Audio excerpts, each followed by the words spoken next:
kalau itu pengakuan eksplisit itu saya kira menarik ya, bahwa dia biasanya bahasanya lebih halus. Kami melakukan perubahan strategi, gitu biasa kayak gitu ya.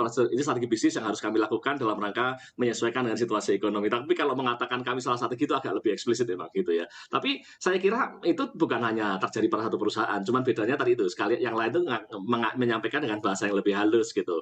Apa sebagian startup itu mengalami fase di mana mereka sangat optimistik dan optimisme itu bukan hanya untuk diri mereka tapi juga mereka sampaikan kepada pihak luar terutama kepada calon investor bahwa kami ini luar biasa, kami akan terus tumbuh, kami akan ini karena dengan cara memompa optimisme itulah mereka kemudian bisa menaikkan nilai dari perusahaan mereka gitu. Nah, kalau kemudian optimisme itu juga terinternalisasi di dalam maka itu bisa membuat tadi itu hitung-hitungannya menjadi mungkin nggak tepat termasuk strateginya juga menjadi tidak tepat gitu. Nah, kalau saya boleh mengatakan, oke, saya setuju bahwa sekarang sebagian perusahaan mencoba untuk mengejar bukan lagi fase growth menjadi fase mengejar profit. Tetapi kalau saya boleh mengatakan, sebenarnya sebagian malah nggak cuma mengejar profit, sebagian malah fase survival ini, fase untuk bisa bertahan hidup gitu ya. Jadi masih lumayan tuh kalau mengatakan beralih dari fase pertumbuhan menjadi fase mengejar profit, karena sebagian mungkin bahkan fase survival. It's about life or death gitu bagi sebagian perusahaan startup.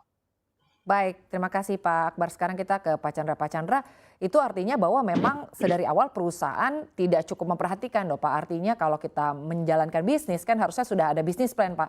Dalam proses perekrutan dan juga menggunakan uang. Artinya dalam proses bakar uang, begitu perusahaan tidak memikirkan secara baik apakah memang ini dananya dialokasikan untuk menjalankan perusahaan atau memang untuk menggaji karyawan. Berarti mismanagement ini tepat adanya ya Pak Chandra? Ya, jadi kan kalau kita lihat jumlah startup di Indonesia itu banyak sekali ya. Jadi tadi seperti yang dikatakan oleh Pak Akbar, ya, kita tidak bisa mengeneralisasi kepada satu startup. Tapi secara pastinya sama dengan perusahaan tradisional juga, itu ada startup yang tidak menjalankan strategi dengan baik, ya, tidak memplanning dengan baik. Nah itulah yang pastinya akan tadi masuk ke dalam kategori yang tadi Pak Akbar katakan. Mungkin posisi sekarang itu survival, karena dari awal disetting dan di-manage dengan tidak baik. Nah, tapi kalau untuk startup yang mungkin disebutkan tadi ya, itu startup yang kalau kita lihat ekosistem bisnisnya itu udah clear. Kemudian mereka juga ekosistem user juga sangat kuat.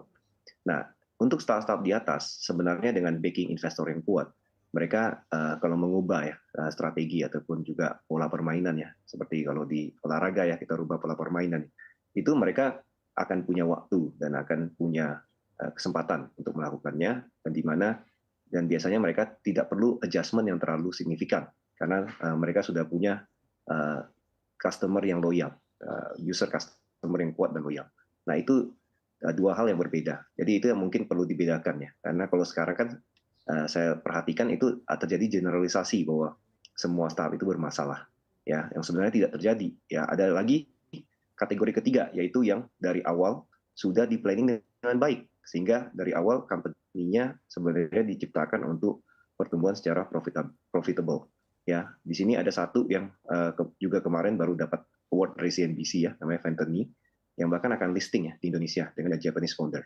Dan company-nya listing dengan fully profitable as a startup, ya as a fintech company.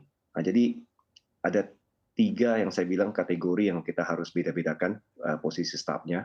Yang pertama tadi yang Pak Akbar katakan yaitu yang lagi survival, itu karena salah strategi pastinya, yaitu very unfortunate, semoga tidak menjadi bermasalah ya. Yang kedua tadi yang sebenarnya ekosistemnya sudah bagus, sudah kuat, tadi mereka tinggal perlu perbaiki sedikit adjustment ya.